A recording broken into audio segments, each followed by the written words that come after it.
Fundamentos de controle. Essa é uma apresentação em que nós vamos tentar entender o que é controle, principalmente focando no conceito de controle em malha fechada e observar a aplicação disso, então, em um amplificador eletrônico para sinais de áudio.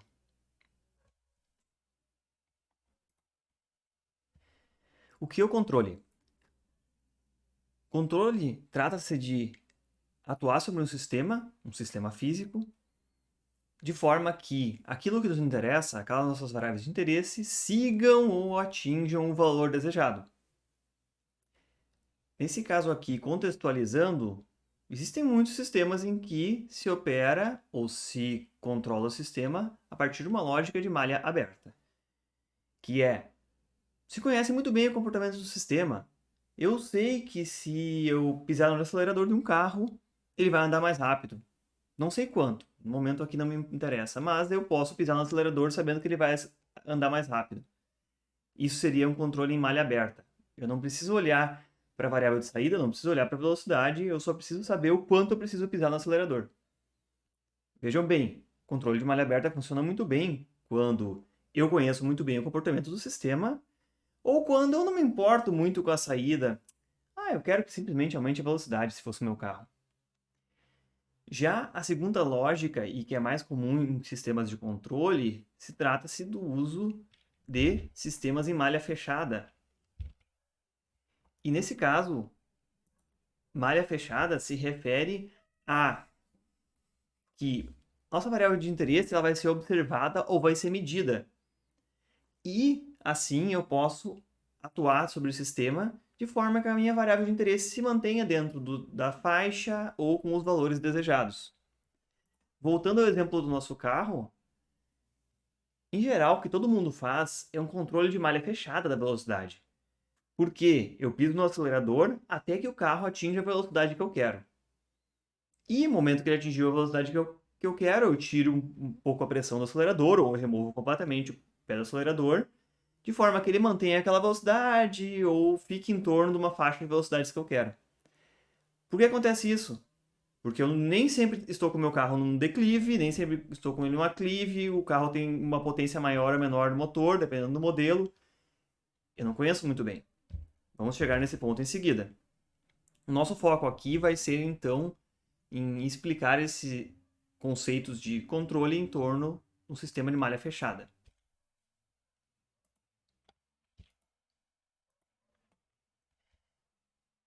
Como é que eu visualizo um sistema de malha fechada? Tentando entender os elementos e os conceitos principais em torno dele. A minha variável de interesse é aquilo que eu desejo realmente que siga um padrão, que siga uma faixa de valores. Poderia ser a velocidade do meu carro. A variável de interesse é representada pelo C, nesse caso aqui. Que não por acaso está bem na saída do nosso diagrama de controle.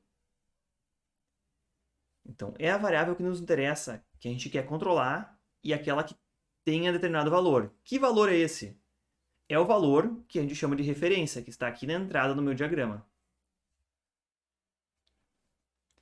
Então, a referência vai ser o valor que eu desejo para a variável de interesse, C. Ideal, sistema perfeito, que faz um controle perfeito, C é sempre igual a R. Eu tenho a velocidade do meu carro exatamente com a referência que eu gostaria de andar. Se eu quero andar 60 km por hora, é a referência, eu quero andar 60 km por hora.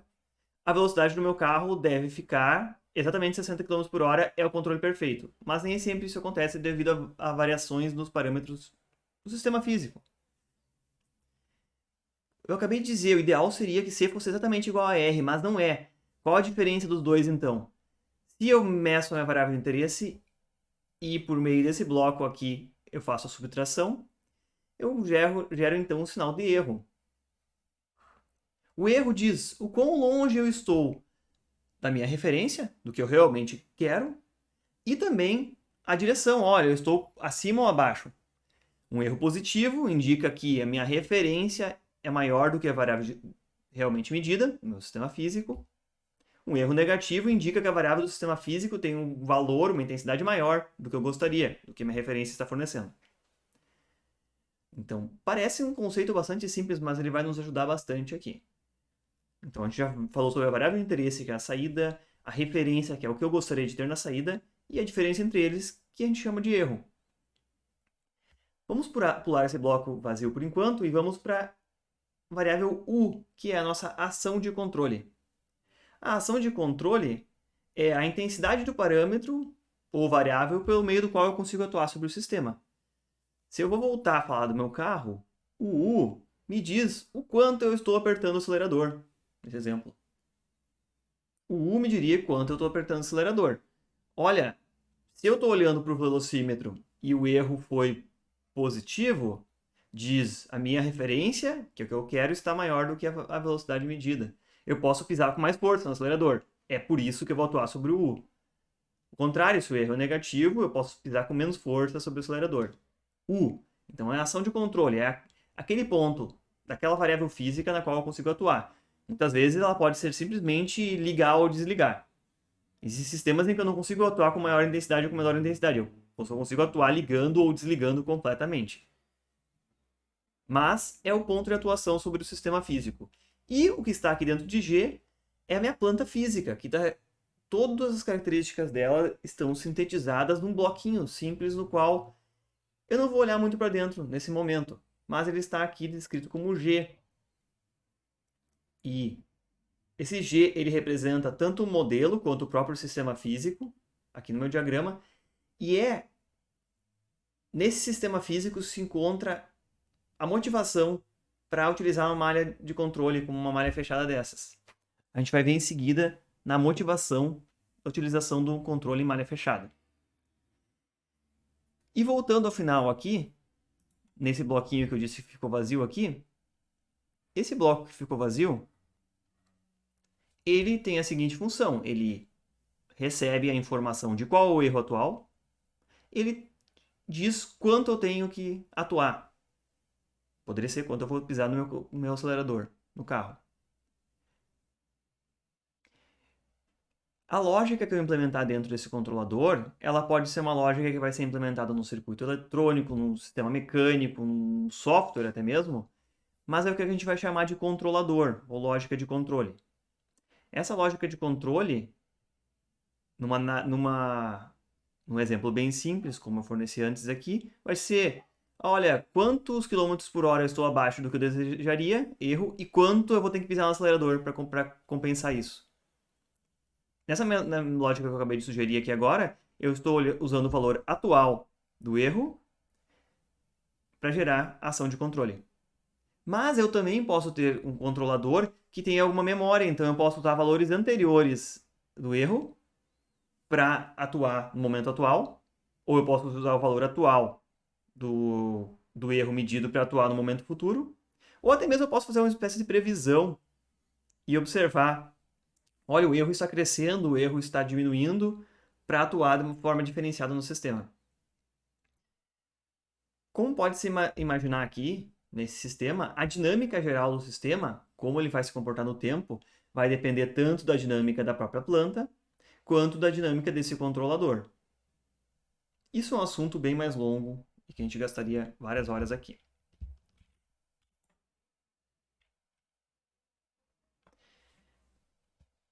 Localizando, no exemplo de uma caldeira, esse mesmo diagrama de controle que a gente acabou de ver agora, o exemplo de uma caldeira, a variável de interesse tende a ser a temperatura do vapor da saída. Poderia ser a temperatura do vapor medida aqui.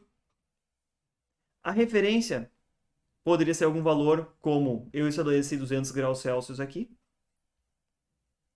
E a ação de controle é qual vazão de gás eu vou fornecer aqui no queimador.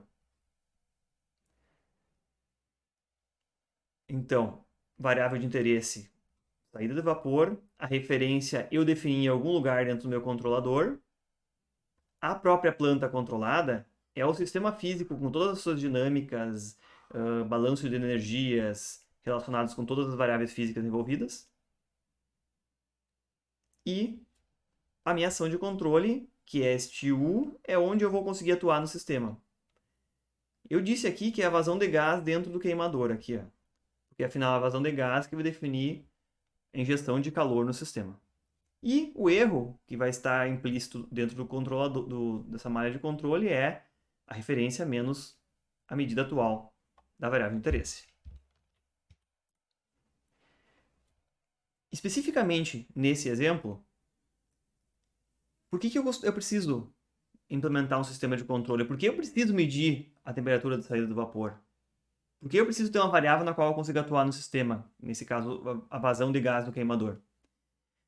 Sistemas físicos são cheios de variações paramétricas e variáveis pouco previsíveis ou que variam no tempo sem um conhecimento. São difíceis de modelar, às vezes quase impossíveis. E a implementação dessa malha de controle fechada, em que a gente observa a variável que nos interessa e muda a forma de atuar sobre o sistema, é tentar tornar o sistema mais tolerante a todas essas variações do mundo físico e compensar essas respostas desconhecidas ou imprevisíveis de forma a que realmente a variável de saída, a variável de interesse para nós, siga aquela faixa. Olhando rapidamente para esse exemplo da caldeira, a água que entra pode estar mais quente ou mais fria, dependendo do dia, da época do ano. O consumo do vapor de saída é variável, ora tem uma grande evasão de vapor, ora não tem consumo nenhum. A perda de calor para o ar ambiente depende da temperatura ambiente mesmo. Então existem muitos fatores diferentes aí e é difícil de modelar todos eles. Então uma forma simples de se fazer o controle desse sistema e se ter sempre uma temperatura próxima da desejada na saída é observar aquela temperatura e ir atuando sobre o sistema, no nosso caso, aumentando ou diminuindo a vazão de gás na entrada que controla quanto calor está sendo fornecido pelo sistema naquele momento. Então, os sistemas de controle eles são muito bons e são necessários quando partes ou um sistema inteiro que está tentando controlar, ele tem esse tipo de dinâmica difícil de modelar ou até mesmo imprevisível. Agora, quando nós voltamos ao principal desta aula, que era como funciona aquele amplificador de áudio lá, a gente vai analisar com cuidado esse circuito eletrônico aqui. E esse circuito eletrônico, ele é composto por um amplificador operacional, que em torno dele existem dois resistores aqui que vão controlar algo que a gente chama de ganho do sistema, não é ganho do controlador. E um bloco grande aqui, que refere à parte de potência, em que são 4 transistores, 2 a 2, uma configuração Darlington. E a forma que esses dois transistores Darlington equivalentes estão ligados forma um amplificador tipo push-pull, que fornece uma corrente, tem uma capacidade de fornecer mais corrente para a saída, que nos interessa, estágio 2 aqui, a saída do nosso amplificador. Aqui na entrada nós temos sinal, que é a injeção do sinal de áudio de baixa amplitude, 100 mV tipicamente. E aqui na saída, estágio 2, nós temos um sinal amplificado em maior amplitude de tensão e uma grande capacidade de corrente.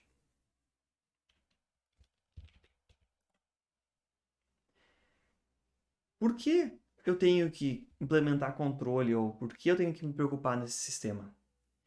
Aquele bloquinho que tem um estágio de amplificação de corrente tipo push-pull, ele tem um comportamento bastante não linear numa faixa de tensões aí que a gente chama de passagem por zero.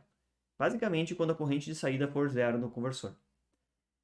Esse bloco principal é a parte que anteriormente nós chamamos a planta a ser controlada. É aquele bloco difícil, um comportamento ruim. A entrada desse bloco, que é o que a gente vê aqui à esquerda, é onde nós vamos aplicar a ação de controle, que é como eu posso atuar sobre aquele sistema ruim. E a saída estágio 2, que é o que a gente vê à direita nesse bloco, é a nossa variável de interesse. É aquilo que a gente gostaria que seguisse um formato bem comportado. O que nós vamos fazer agora é inserir esse bloco, que tem um comportamento ruim, dentro de um laço, dentro daquele diagrama de controle lá, de forma que, tendo uma realimentação aí em volta, a gente compense essa distorção e o sinal de saída não tenha a distorção que o bloco causa. Do lado direito aqui, nós observamos que as formas de onda da tensão de entrada no estágio push-pull em verde claro e a tensão resultante na saída desse estágio, e dá para se ver bem claramente esses pequenos degraus aqui na passagem por zero, nessa região de tensões que a gente considera passagem por zero, na verdade é passagem por zero de corrente na saída. Então é indesejado, é uma distorção.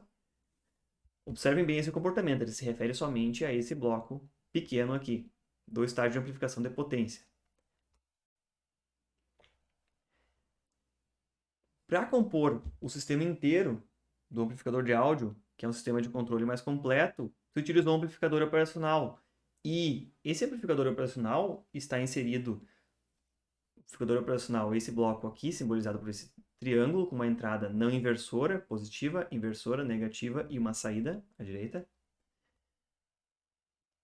Inserindo dois resistores com essa configuração entre saída e entrada inversora e entre a entrada do sinal e a entrada inversora, mantendo-se numa tensão constante de referência à entrada não inversora,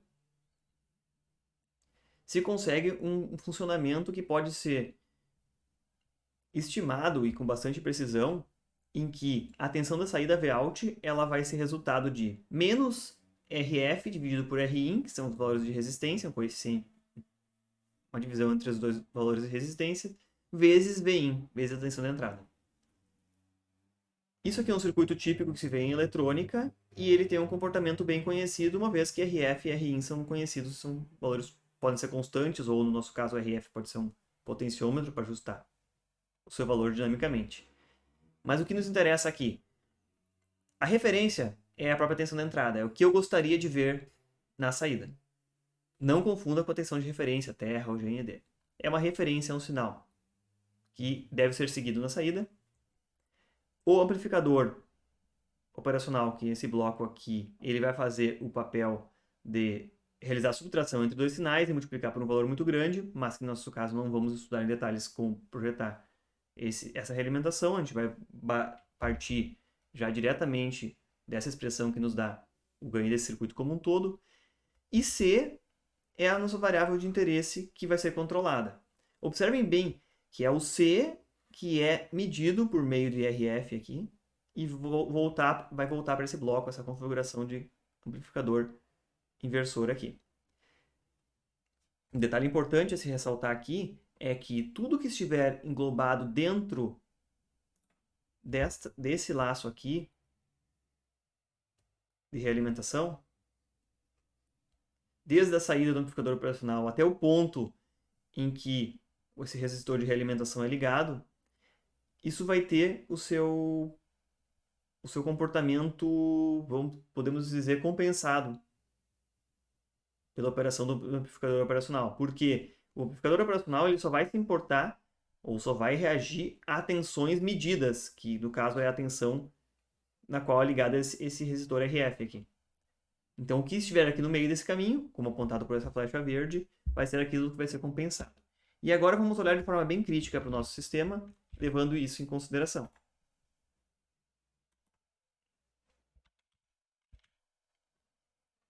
Voltando ao nosso sistema completo agora e analisando esses blocos, nós temos o bloco do comportamento ruim, que é esse estágio de amplificação de potência push-pull. Nós temos também aquela mesma configuração com os dois resistores e um amplificador operacional. Aqui. Chama a atenção de que o nó estágio 2 ele é ligado aqui também, o nó estágio 2 que se representa aqui também, então eles estão efetivamente ligados aqui. Mostrando que isso aqui representa exatamente aquele diagrama em que o amplificador operacional tinha os dois resistores e a realimentação vinha lá da saída. E agora a gente observa claramente que esse bloco com comportamento ruim está no meio do caminho, entre o ponto no qual temos a variável de interesse, estágio 2 aqui, e ele é ligado à realimentação. Contextualizando no que a gente já viu, o sinal que a gente gostaria que fosse seguido, o sinal de áudio, tipicamente ele é dinâmico no tempo, né? Ele entra aqui como referência nesse nosso sistema. O bloco, a planta ser controlada, é esse estágio de amplificação tipo push-pull. E o papel de subtrair, fazer a diferença entre a referência e a variável de interesse e amplificar esse valor, ou implementar a lógica de controle do controlador, é realizado por essa parte destacada em verde aqui. Utilizando aquela mesma expressão que nós vimos anteriormente para determinar qual o valor da variável de interesse em relação à referência, observando somente essa parte aqui do amplificador operacional, nós fazemos essa divisão de R1 potenciômetro por R2 para determinar o ganho. E nesse caso, o nosso ganho tem um valor negativo, porque essa configuração do amplificador operacional com esses dois resistores, ele inverte a fase. Se o sinal tiver uma derivada positiva na entrada, ele vai ter uma derivada negativa na saída. Então, basicamente, o sinal amplificado ele inverte a fase em 180 graus. Então, aqui a gente ligou o nosso sistema eletrônico com essa modelagem em que a gente observa claramente uma referência na entrada, uma variável de interesse na saída, uma planta ser controlada com um comportamento indesejado ou linear, difícil de se determinar, e essa parte de subtração entre a referência e a variável de interesse e uma implementação na lógica de controle. Já que nós só temos resistores aqui nessa realimentação do amplificador operacional, essa lógica de controle ela vai ter um ganho constante, independente da frequência. Por isso a gente chamou o conteúdo dentro dessa caixa do controlador e um simples KP, que é simplesmente um ganho. Ou seja, a forma de atuar sobre o sistema é esse controlador pega o valor atual do erro, multiplica por uma constante bem grande, chamada KP, e aplica esse valor sobre a entrada da nossa planta. Ou seja, a ação de controle U, que está na entrada da nossa planta, é gerada a partir do erro multiplicado por uma constante, simplesmente.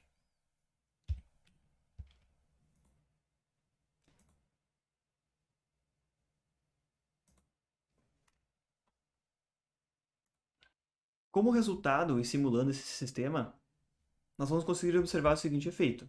Tendo um sinal representado aqui nessa onda em verde claro, em cima, que é uma senoide simples, com excursão de mais 50 mV a menos 50 mV, ela é fornecida como uma referência no nosso sistema, lá na entrada. Nós observamos que a variável de interesse, V estágio 2, ela é uma versão amplificada e somada com uma constante.